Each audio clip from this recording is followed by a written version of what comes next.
Hey guys, first review video for Unit 2. Before I start the review, a couple things I want to just share out. Under Files, there is information to help you with this assignment in Unit 2 review materials. I also posted the foundational documents and a cram sheet for the foundational documents that should be able to help you out. I'm going to try to put together something with the core cases now that we have a little bit more information about the exam that I'll share in a minute, and I'll get something up for the court cases too. So you can see under assignments, um, assignment for this unit is due on April 10th, so a week from today, next Friday.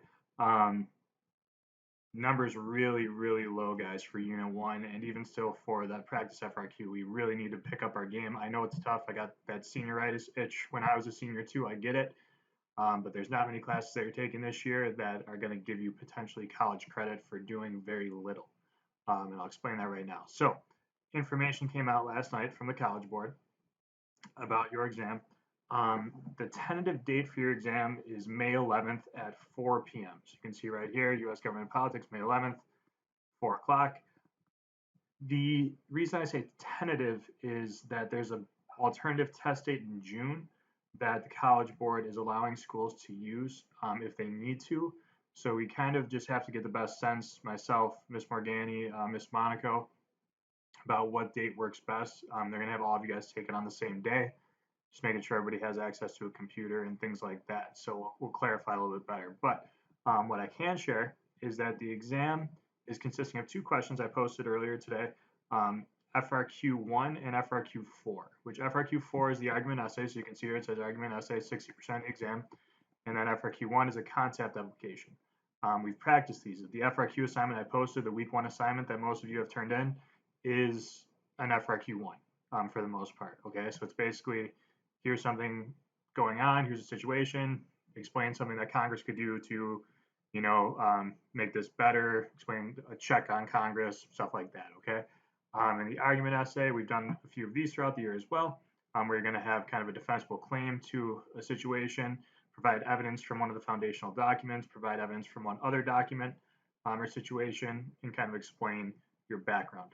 You might be wondering, if we're only getting 25 minutes for an argumentative essay, how the heck are you supposed to get that done? 15 minutes for the other one, how are we supposed to get that done? This is what they did. They actually made the argument essay a little shorter. So they took out some of the harder pieces of it. So if you remember originally, you used to have to provide a counterclaim. You used to have to either concede something or say, although I believe that the elitist form of democracy is the best, I can see where some people might think that a representative democracy is the best because blah, blah, blah, right? They got rid of that part. So now it's basically give me your claim, give me evidence from one of the documents, give me evidence from a different document, and give me reasoning to explain both pieces of evidence and support those. So they've made it a little bit easier for you in that way. I'm really excited. I think that this is going to be a little bit easier for you guys. I think that this is, I don't want to say softball because you still need to study. We still need to really up our work ethic here. But I think this is a really nice way for you guys to get college credit, and that this is actually two of the questions that I feel like are the stronger things that I've seen you guys doing throughout the year in our class. Okay. Some other info about the notes, or about the exam, I'm sorry. It's only, like I said before, on units 1 through 3 of your notes. The makeup date you can see here is June 1st. So again, we'll figure that date out. But here's the other cool thing. You are allowed to use notes on the exam. The College Board came right out and said, feel free to use your notes, right? So I will try to figure it out ahead of time for a way for you guys to get binders and or upload everything note-wise here for you to use. You can use your notes. You cannot cheat, obviously, if you copy off somebody else, things like that. They have plagiarism samples. They'll figure it out. But you can use your notes to help you. You can try to, quickly do a little open note testing, if you will, but make sure it doesn't ruin your pacing because, again, you only have 45 minutes to complete this thing, okay? So I'm looking at Unit 2. Break this down, probably do a lot of videos for Unit 2. There's a lot of different topics that could cover throughout this unit. This is also the unit that we were working on right before school ended. So we've done a lot with this already. Your FRQ set was on this should be kind of fresh in your brains, if you will. So Unit 2 is interactions between branches of government, okay? So you know already, we have the executive branch, we have the legislative branch, we have the judicial branch. All three of those branches are broken down with their powers in the Constitution, right? Article 1, legislative branch. Article 2, the executive branch. Article 3, the judicial branch.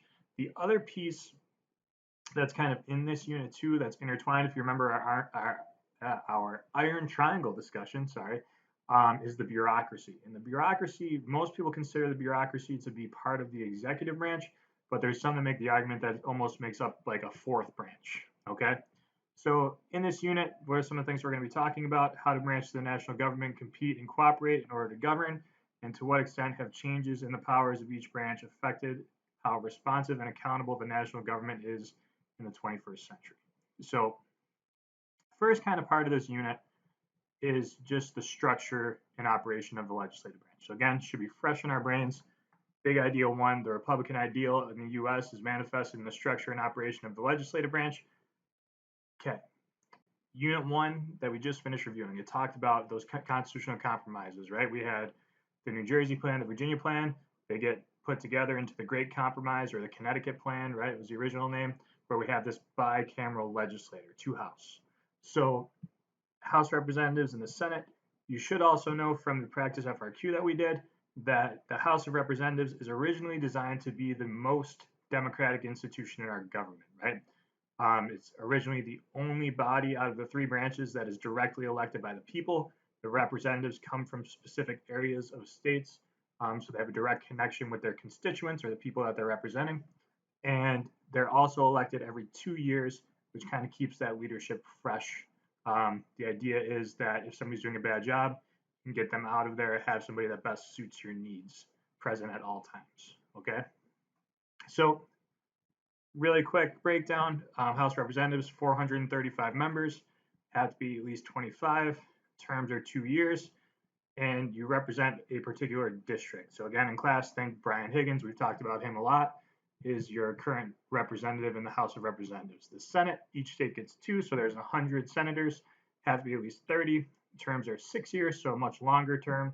You represent the entire state. So in New York State now, Kirsten Gillibrand, Chuck Schumer, they are senators. And in the Constitution, those requirements, the House is Article 1, Section 2, Senate, Article 1, Section 3. So even they put the House of Representatives in before they put the Senate in, again, that direct connection to the people, okay?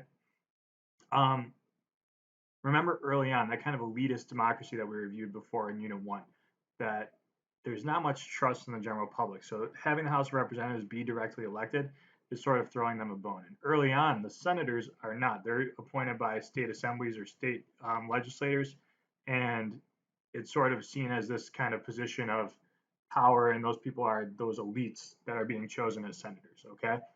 It's not until the 27th Amendment where, not the 27th, wow, 17th Amendment, where we see the direct election of senators, okay?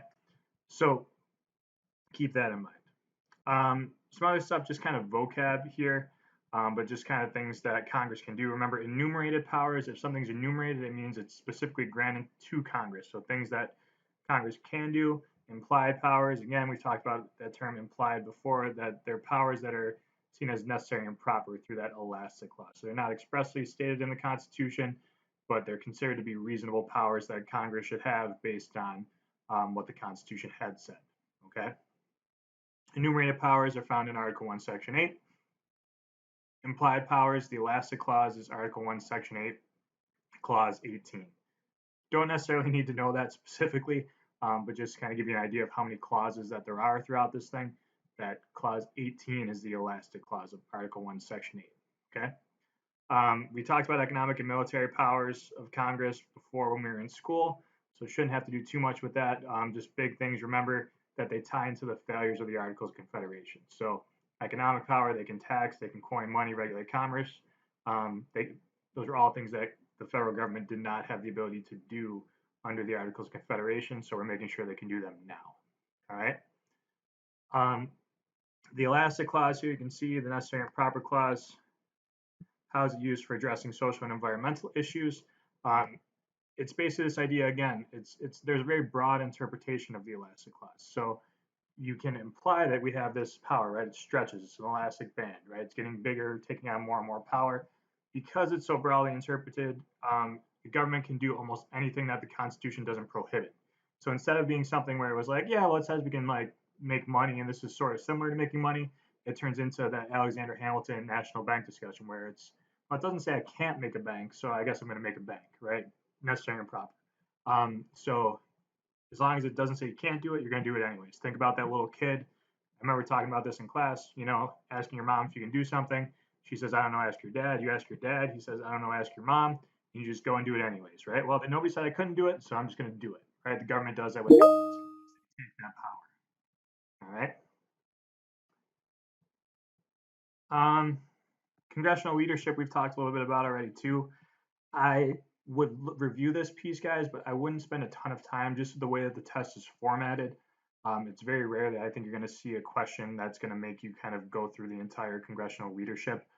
You might be able to incorporate that into an answer, right? You might be able to say, that the certain person, for example, the vice president of the United States serves as the president of the Senate, that they would vote in the case of breaking a tie. But overall, I wouldn't spend too much time honing in on this part. So I'm going to skip down. So some of these terms, and I'll wrap this video up for our first part here. So I made an entire other review video on the terms filibuster and cloture when we first started because we didn't really get a chance to go over them too much in class. Some of you had told me that you were struggling with knowing what they were. So filibuster, remember, is an attempt to defeat a bill by talking indefinitely. If I wanted to, I really don't like this bill, I'm just going to claim time on the floor of the Senate, and I'm going to talk and talk and talk and talk and talk and just hope that everybody goes home, that they're not going to vote. And then once the majority is gone, we can't pass the vote, then that bill dies. Okay. Cloture, if you remember, I said was like closure. If you didn't see that video, if not, it's on my YouTube channel. So if you're watching this video, you can just click on my channel and find it. Basically, if 60 senators vote to cut off a debate, they have no more than 30 additional hours debating that issue. So basically, it's an attempt to stop the debate and get us to the point where we can vote.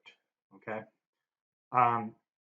Some other terms that we didn't really get a chance to cover in class, so I want to cover real quickly. A discharge position. So petition. So the House of Representatives and the Senate have two kind of different roles in policy making, right? We kind of went through how a bill becomes a law and things like that, the paths that it has to take through the House and the Senate.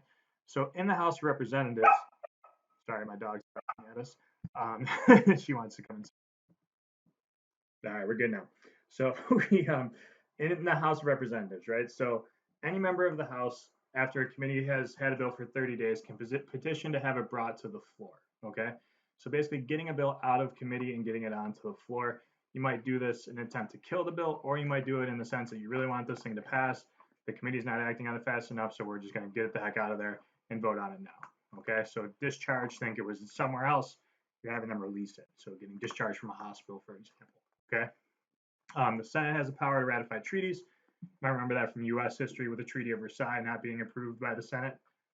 Also confirming judges. So the president, right, one of his powers is to appoint judges. A check on his power is the Senate getting to kind of approve of those judges that he has put into power. And the last one I want to talk about is the Rules Committee of the House, because we discussed this in class a little bit, but we didn't get into a ton of detail. So the Rules Committee, you can see that I put here, it's the traffic cop of the House that sets the legislative calendar and issues rules for debate on a bill. So basically, think about it.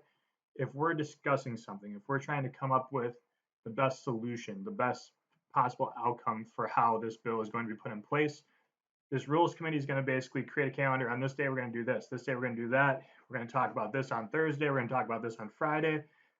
You can't talk about this. We don't want to bring this up. We want to keep it to this, whatever it might be. They're going to kind of set these parameters that must be followed in order to best make these decisions and best get the legislation moved on, right? Because the goal of Congress in general is to create and pass bills and turn them into laws, okay? So these are the ways that they're going to do that. The next one we'll kind of talk a little bit more. I want to spend a lot of time with pork barrel legislation and types of spending. So I'll stop here with this video. If you have questions about the AP exam, I know your parents might have questions too. Try to just keep what I told you today. I'll keep you posted as I can. Feel free to reach out to me either on Teams or sign in my office hours on Tuesdays and Thursdays still. I hope to talk to you guys soon. Take care.